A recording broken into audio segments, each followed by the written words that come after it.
physical geography, comprehending the demand of the question is not a big deal, because you have got something much more technical, something much more defined, where building up the content is not challenging, but some specific terms definitely makes and breaks my answer.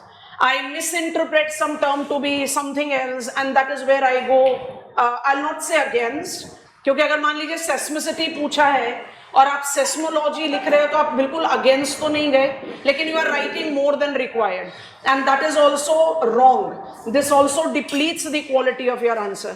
So it's always advisable to be cautious with terms. So 3 pointers पर हमने earthquake study किया. I don't want to get on to those pointers detail. I just want some random questions to be answered. I will be convinced कि चलो हमें सब कुछ समझ में आ गया. ट्रू फॉल्स बताएंगे, वर्चुअल क्लास आप भी पार्टिसिपेट करेंगे. Discontinuities do not regulate behavior of body waves. Discontinuities do not regulate behavior of body waves. True, false? नहीं, ये स्टेटमेंट बताओ. प्रीलिम्स में क्वेश्चन आ गया, फिल इन द ब्लैंक आ गया. False. False. This statement will be false because there are 2 discontinuities which do regulate. नाम बताइए. Gutenberg and Lehmann. अगर एक जनरल कंपैरिजन करें गुटेनबर्ग और लेमन डिस्कंटिन्यूटी का, तो which of the 2 discontinuity you will put on a upper slot? माने ये ज्यादा इंपॉर्टेंट डिस्कंटिन्यूटी है in influencing the body waves behaviour. चलो दोनों आंसर मिल रहा है तो वाई भी अटैच कर देते हैं. पहली बार लिक्विड मीडियम पे body wave transfer. Gutenberg is more important because S will disappear and P will get majorly refracted with the decrease in velocity. Yes or no? Layman तक तो खाली P waves ही पहुंचेंगे ना. So अगर एक general comparison किया जाए तो I find Gutenberg to be more important. And yes, your argument is also correct. It's a major discontinuity मानवी, बट डिस्कंटिन्यूटी को हम बिहेवियर ऑफ सेस्मिक वेव से नहीं एसोसिएट करते ना. डिस्कंटिन्यूटी क्या है? कॉम्पोजिशनल है. तो ये आर्ग्यूमेंट अगर लिखना पड़े तो थर्ड बना सकते हैं कि Gutenberg is a major discontinuity, but behaviour of seismic waves के लिए मेजर और माइनर का कोई डिफरेंस नहीं है. Okay, when I take reference of why it is so, any textbook I pick up, I don't find any difference in the depth of Gutenberg discontinuity. एकदम 2900, मतलब 2901 भी नहीं मिलेगा आपको, हर जगह 2900 किलोमीटर्स मिलेगा. Layman discontinuity always 5100 kilometers. And when I talk about Repeti discontinuity, I find quite fluctuations in its depth mentioned in different texts. कहीं पर 650, कहीं पर 700, कहीं पर 720 kilometers. Why that is the case? Why that is the case? Layman discontinuity depth variation आप कहीं encounter नहीं करोगे. गुटेनबर्ग डिस्कंटिन्यूटी डेप्थ वेरिएशन आप कहीं एनकाउंटर नहीं करोगे, लेकिन आप एनकाउंटर करोगे, मोहो भी नहीं एनकाउंटर करोगे, but you will encounter the depth variation of Repetti discontinuity. हमने लिखा है 650 किलोमीटर्स क्योंकि वो विद इन मेसोस्फेयर. क्या कहना चाह रहे हैं? It is within solid layer and thus fails to influence the propagation of body wave. Thus absolute depth calculation थोड़ा सा मुश्किल है. डायरेक्ट ऑब्जर्वेशन हम किस डेप्थ तक गए हैं? 100 kilometres. So automatically Moho it has 60 kilometres, वो तो ऑटोमेटिकली जस्टिफाइड हो जाएगा. यस और no? So just try to take revision with such type of logical pointers because you have these topics in your possible multiple choice questions as well. And definitely when you become much more clearer, आपको ये याद रखने के लिए efforts नहीं उठाने पड़ते. चलो अब अपना वो बेस फ्लो चार्ट को खोलेंगे. Factors, forces influencing earth's crust. पहुंच जाओ तो हमें गो अहेड दे देना. How many categories we divided it into? पहुंचे भी हो कि नहीं? समझ में आया कौन सा बोल रहे हैं? Endogenic and exogenic, hypogene and epigene. Have we reached that flow chart? Virtual class? Yes. So ध्यान से देखेंगे. Earthquake is done. Earthquake was included in the sudden endogenic force. Sudden endogenic force can also be diastrophic force that we are aware of. Now we are taking the part 2 of sudden force, that is volcanism. Volcanism or volcanicity. Syllabus में लिखा हुआ है volcanism. We'll be writing both of them. Volcanism, volcanicity can be synonymous. Volcano is not. So आज तो हम शायद volcano तक पहुंचेंगे नहीं, but any case volcanism and volcanicity as per our base flow chart. पहला चीज वहीं से decipher करते हैं. It is a sudden endogenic hypogene process. Number 2, it shares the category with earthquake, as both of them can be sudden, can be diastrophic, as we are aware of the fact that diastrophic can never be sudden. So I take this pointer also from my base flow chart. And the third thing, because now I am aware of earthquake, unlike earthquake, when I take volcanism as my sudden endogenic force, it is variability developer. It do develops dash order relief features. Second order. आपने earthquake के साथ maximum possibility of rifting and faulting add किया है. Ground shift में आप second order relief feature नहीं बनाते हो. You are just manipulating the features that are there.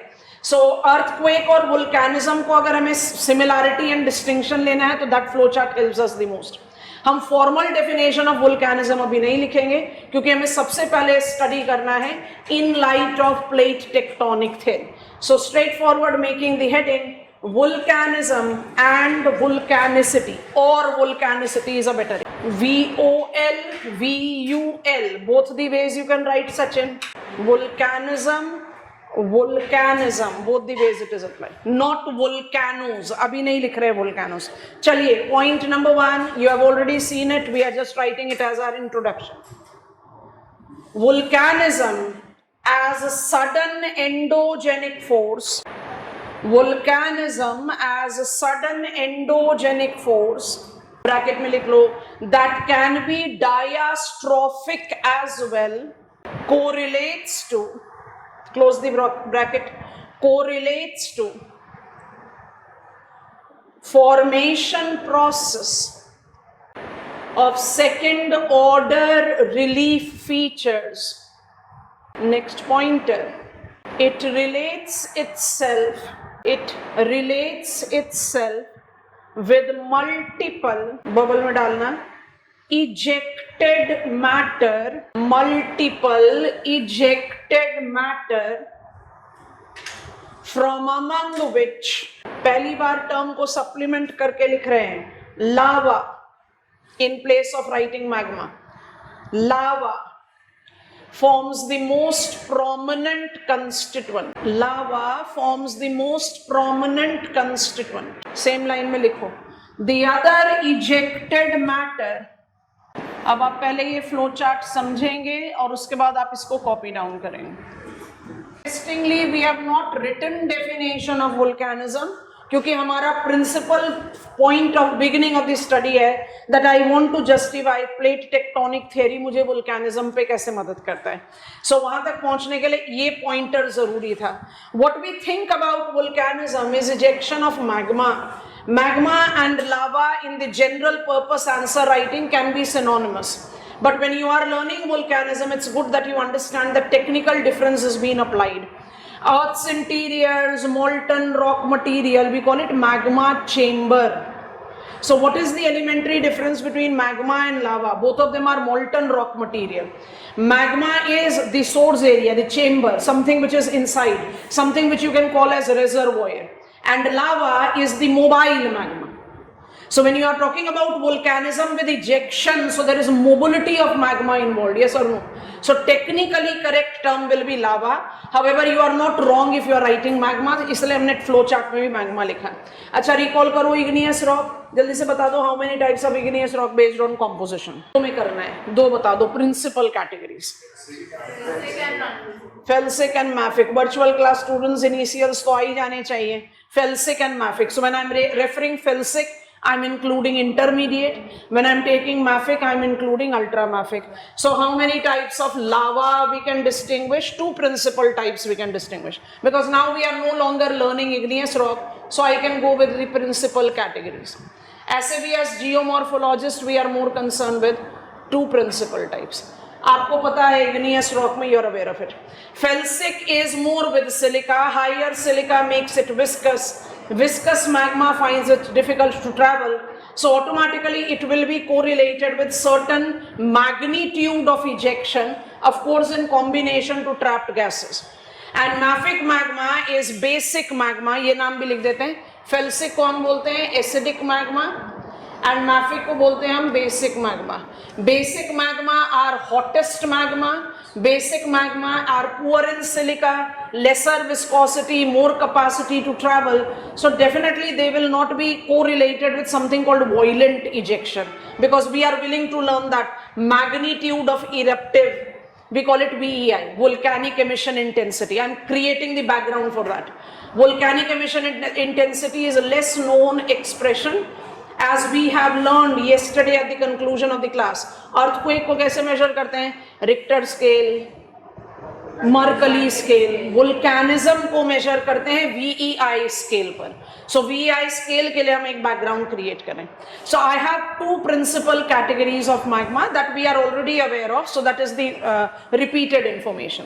When I talk about the ejected matter, I do include trapped gases. अब यहाँ पर एक रिलेटिविटी का शेड देना जरूरी है, समझ जाइए, और उसके बाद फिर कॉपी डाउन करेंगे. Approximate 75% of the total share of ejected matter is magma, माने molten rock material. I can use the term magma, but I am insisting कि हम lava write करें, because we are talking about the mobile thing. अब इसी के appropriation में trapped gases accounts for not more than 5% of the total ejected matter. And can all of us recall primordial atmosphere or primordial protoplanet? Now hydrogen, helium. When I was just as a primordial atmosphere, hydrogen, helium, protoplanet, beginning of the cooling process, degassing, so hydrogen, helium, lighter gases out. At the introduction of climatology, when I'll make you understand atmosphere, 90 kilometers की height के beyond, 90 से 10,000 kilometers. 90 kilometers के height के beyond, we have got what is called heterosphere of atmosphere, where we have hydrogen, helium, atomic and molecular oxygen layers. So hydrogen, helium, outer, absolute outer layers of the atmosphere. और हमारा जो proto atmosphere था, वो किससे बना? Water vapor, carbon dioxide, methane. उसका source क्या था? Degassing, surface of the earth. Cooling process, volcanism, magma ejection, it is degassing. I hope all of us are getting it. So trapped gases को जब आप कहते हो 5% of the share है, so काफी small share है. इसमें जो सबसे important constituent है वो water vapor है. And this question has been asked in your prelims examination. अगर हम 5% of the total share of ejected matter को trapped gases कह रहे हैं, तो gases के total share का more than 80% water vapor होता है. And then we have got others, we can have carbon dioxide, we can have methane, to name some. But water vapor without any doubt is the most prominent constituent. And then comes in pyroclast. Pyroclast is the collective term applied to denote all solid particles. और आप values ले लोगे तो approximate 20% of the total share by default calculated. अब कौन से solid particles होंगे ejected matter में? वोल्केनिक ऐश हो सकता है, वोल्केनिक डस्ट हो सकता है, and then variable textured rock particles. What can be the source of rock particles? इसको भी विजुअलाइज कीजिए, सारा डिटेल्स आ रहा है one by one. Visualisation number 1, I was thrown up as magma, but when I started falling down, I was igneous rock. समझ में आ रहा है कौन सा मैग्मा होगा? जो थ्रो अप तो हुआ था तो मैग्मा था, और जब गिरना शुरू हुआ तो वो igneous rock बन गया. कौन सा जल्दी से कूल डाउन कर जाएगा? Felsic. It can also be that I am an existing volcanic cone. Eruption intensity was so high that the existing cone have been blown off. Will it create the different textured solid particles? Mane pyroclast is incorporating all the solid particles, solidified magma, ash, dust, and even the blown off existing cone, everything. So I can count some of them in the texture based category. I can include volcanic ash, I can include volcanic dust, I can include lapilli, I can include cinder. They are with increasing order of their texture. यहां तक समझ में आया है? पहले इसको as it is copy करो, बिल्कुल एज इट इज कॉपी करेंगे। योगिता आपने अफेनेटिक क्यों लिखा? तो टेक्सचर बेस्ड कैटेगरी हुआ ना इग्नियस रॉक का, उसका यहाँ रिक्वायरमेंट नहीं है। अच्छा, फास्ट रेट ऑफ कूलिंग से एसोसिएट कर रहे हो, चलो ठीक है, गुड रिकॉलिंग। डिफॉर्मेशन क्या होता है? This is not about deformation, deformation का स्टडी आप कर चुके हैं। This is about developing the feature. Yes, it is having more capacity to trap. Deformation is a change in the shape or volume of rock subjected to stresses.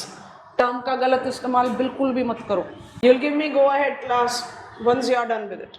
So I'm reminding, we have just taken one line from our base flow chart that volcanism या volcanicity is the sudden endogenetic force which can be diastrophism, and it develops second order relief feature. Volcanism is related to ejected matter. Something is getting ejected out from the earth's interiors.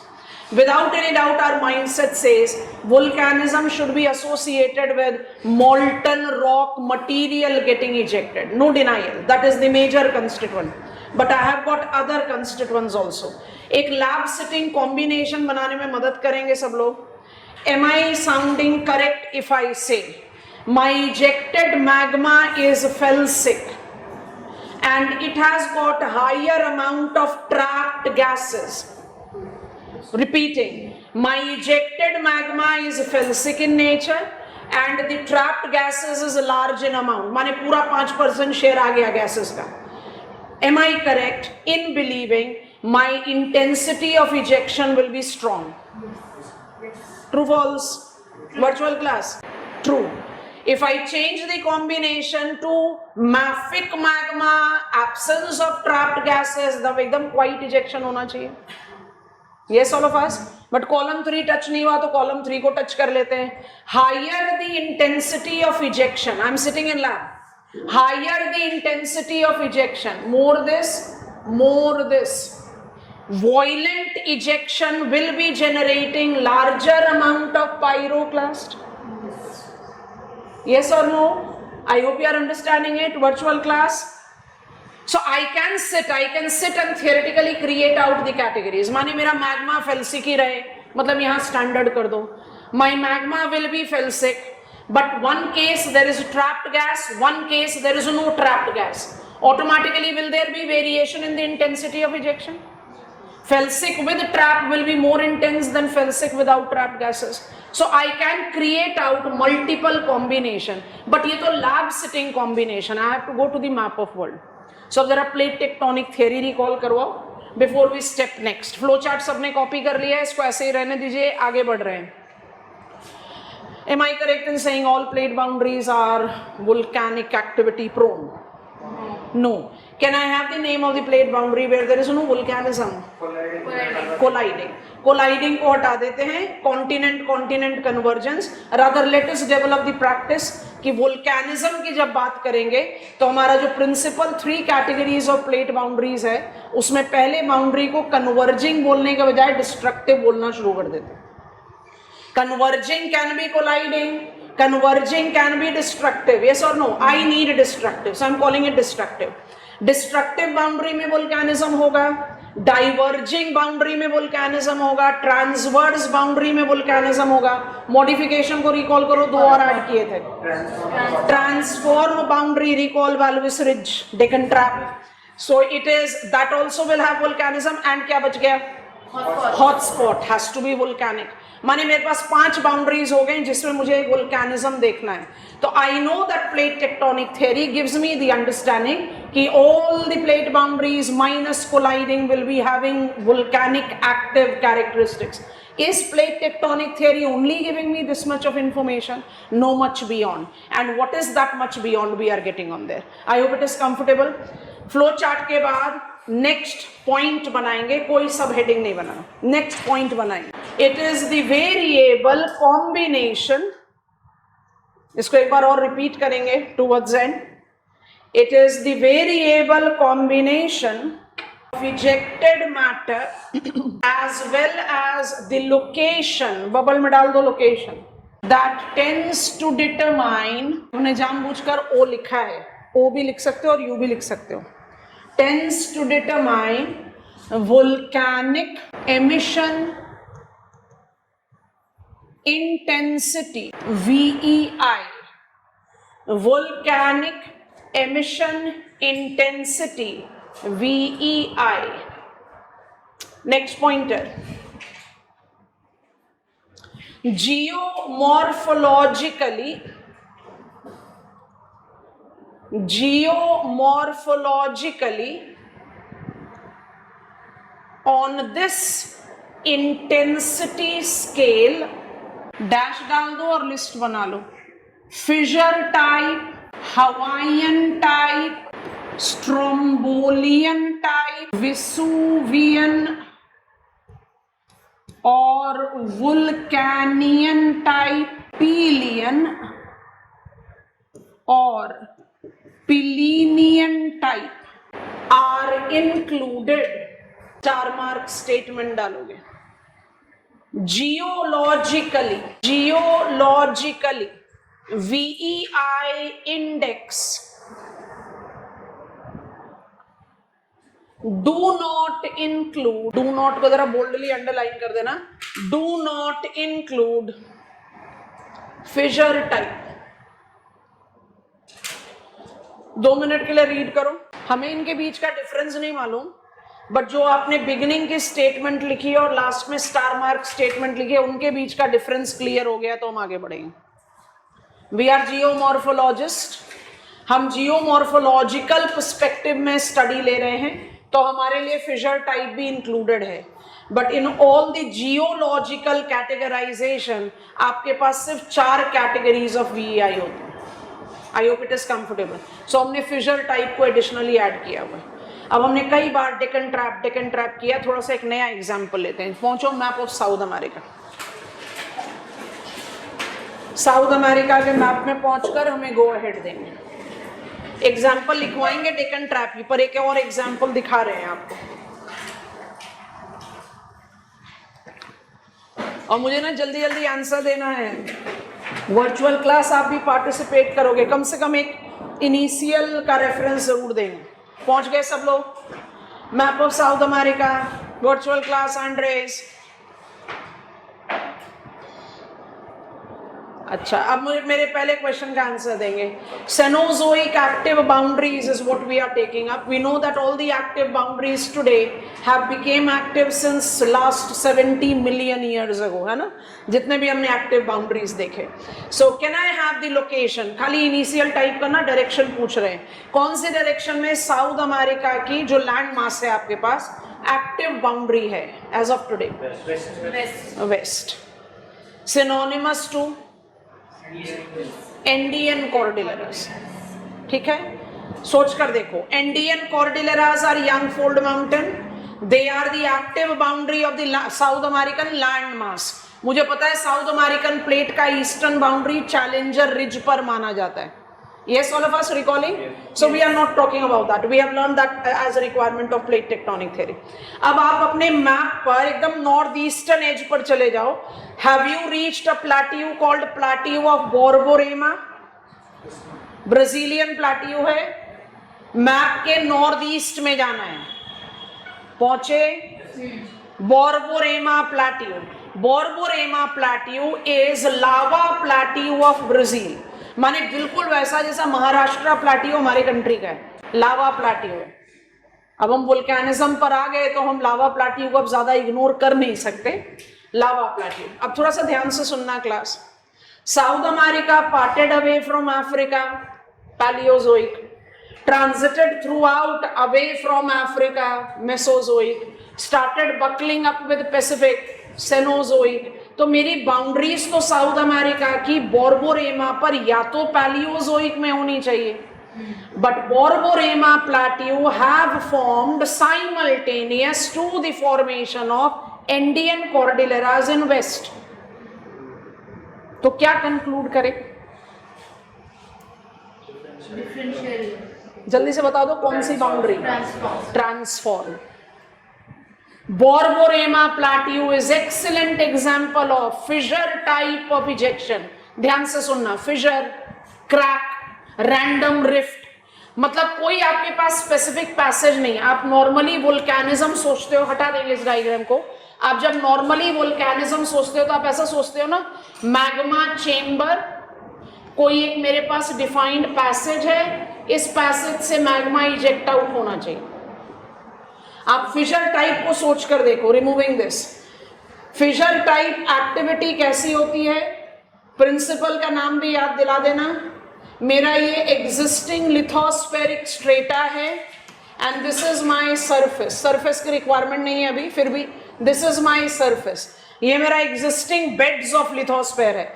अब इसमें magma को कोई जगह नहीं मिल रही। Magma तो ultimately interior से ही आ रहा है, मैग्मा अपनी जगह बना रहा है।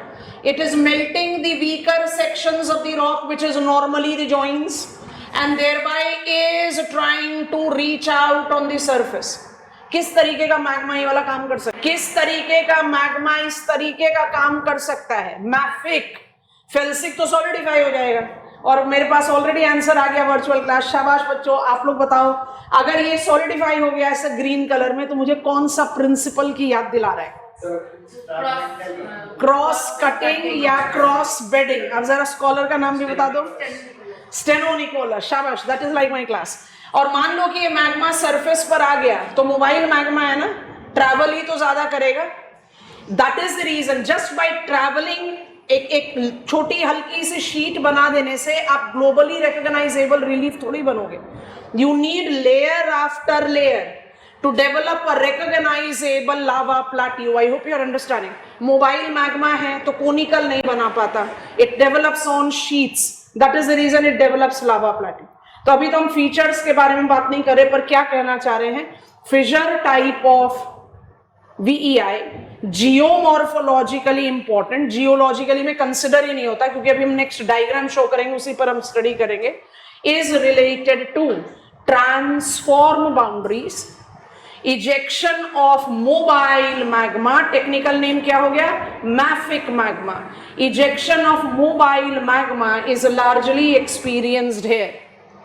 सो quietest type of ejection, mobile magma है वो अपनी हायर टेम्परेचर और लेसर विस्कोसिटी से अपना मूवमेंट जनरेट करिए, कोई रश नहीं है, so it becomes quietest type. So volcanic emission intensity में ये हो गया क्वाइटेस्ट, ऑटोमेटिकली हो जाएगा वॉयलेंट मोस्ट। अभी हम धीरे धीरे पढ़ रहे हैं, विजुअलाइज हो गया, लिखना शुरू करेंगे।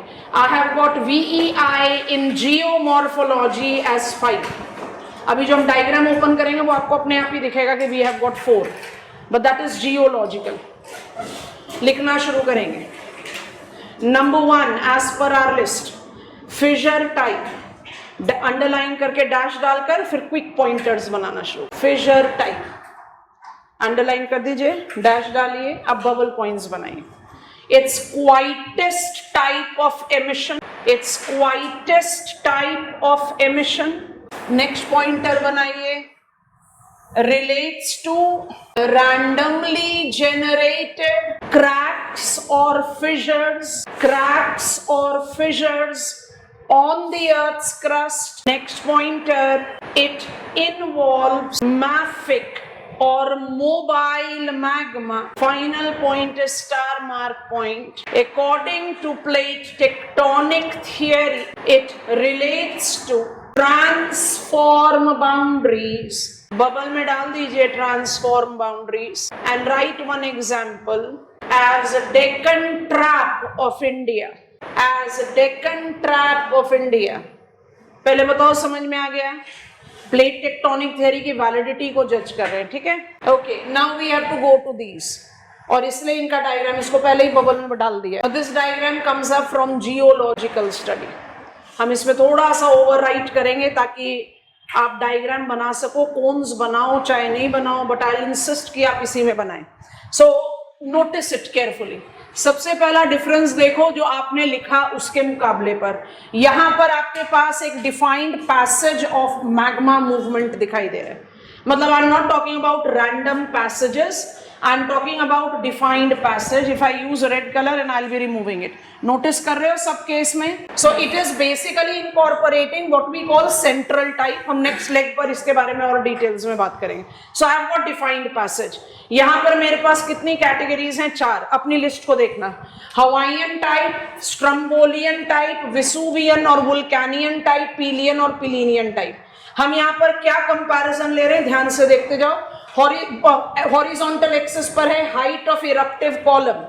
Notice that the height of eruptive column of Plinian type is written less than 55 kilometres. हम लिखेंगे अभी 55 किलोमीटर. सुनने में लगता है बस 55 किलोमीटर्स. तो जरा रिकॉल करो कि हमारा जो हाइट ऑफ ट्रोपोस्फेयर है वो 818 किलोमीटर है. Stratosphere goes up to the height of 50 kilometres. इसका मतलब I can easily generate out what is called stratospheric haze when it comes on to this level of ejection. और इस magnitude का eruptive column कब develop होगा? अपने ejected matter के flow chart को रिकॉल करो. जब कुछ हाईली प्रेशराइज्ड एक्यूमुलेशन होगा तभी तो इजेक्ट होगा. And that will by default include felsic magma, huge amount of trapped gases. कौन सा गैस है जो सबसे ज्यादा कंस्टिट्यूएंट में है? Water vapour. जब आप वाटर वेपर को ग्रेट हाइट पर थ्रो करोगे, so it by default will condense. No wonders after every major episode of volcanism there is precipitation. I hope you are understanding that. So you have to understand geologic and geomorphic category.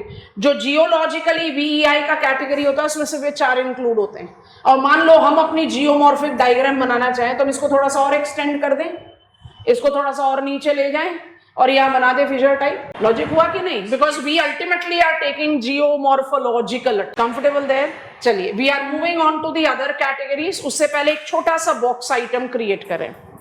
Change over करके लिखो, पहले star marker. ये diagram पर दोबारा से थोड़ी देर बाद आता. चेंज ओवर करके लिखे. सेकंड कैटेगरी से पहले लिखना है इसलिए चेंज ओवर कर लो. ये डायग्राम बनेगा उसके बाद ही आगे बढ़ेंगे. चलिए स्टार मार्क या बॉक्स में डाल दो. The VEI categories geologically recognized associate itself with, put it in bubble, central type of ejection that incorporate defined passage for ejected matter, bracket में लिख लो, resulting in the genesis of a volcanic mount. Pause down, see the diagram, draw it and then close the box. मेरे पास एक volcanic mount है. आप इसको stratified भी बना सकते हो या अवॉइड कर दो. अभी हम सिर्फ एक बेस डायग्राम क्रिएट कर रहे हैं because I can not develop volcanic mount in one single ejection. There has to be stratification. एक स्पेसिफाइड पैसेज है. इस पैसेज से मैग्मा के साथ ट्रैप्ड गैसेस भी इमिट आउट हो रहे हैं. गैसेस आपको पता है वाटर वेपर सबसे प्रोमिनेंट है, इसलिए I can see cloud. Don't miss to see falling ash, don't miss to see falling lapilli. अपने फ्लो चार्ट को देखना. They are pyroclast. I have rising column, I have collapsing column, rising column of magma, collapsing column of magma, and these you can definitely say as flow of magma. ये term को जानबूझकर highlight छुपा दिया है. New year दंते अभी थोड़ी देर बात करेंगे तो हमें नहीं चाहिए. डायग्राम का लॉजिक समझ में आ गया? बना लो साथ में. Central type. फिर हम चलते हैं category number 2, 3, 4, 5. Label it simply the way it is labelled है. We are learning volcanism, volcanicity in terms of its ejected matter and location. That is by default we are learning volcanic emission intensity. Volcanic emission intensity is the study of volcanism in light of plate tectonic theory. As I'll be taking up the reference of individual location and plate boundary, वो अपने आप ही justify होगा. लेपिली देखो पहले flow chart पे कुछ आपने लिखा हुआ है with pyroclast. It's solid particles, comparatively coarser than ash. बढ़ सकते हैं आगे. इसको बॉक्स में डाल दो. Now we are taking VEI category number 2 Hawaiian islands. और अब काफी समय तक हम इस डायग्राम पर रहेंगे. आपको 2 पॉइंटर लिखवाने के बाद डायग्राम कॉपी करने के लिए बोलेंगे, फिर उसके बाद हम आगे बढ़ेंगे. So I am getting on to my next diagram. चलिए it's visible on the frame and I will be over writing on this. Category number 2 the Hawaiian type. Underline dash bubble pointers. This category forms quietest among the central type. Forms quietest among the central type. Next, it is characterized with complete absence of trapped gases. Next, it denotes Pellé's hair, apostrophe s है, Pellé's hair as its unique characteristics that represents quiet streams of magma,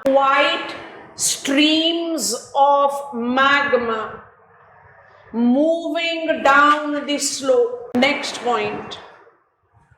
This type of activity attains its name from hot spots, Hawaiian Islands with hotspot को underline कर लेना, with, I'm writing names here, you are aware of it, Mount Mauna Loa as the example, star mark करके लिखेंगे, with eruptive column of less than 2 kilometers. It also associates with oceanic divergence. Underline कर दो.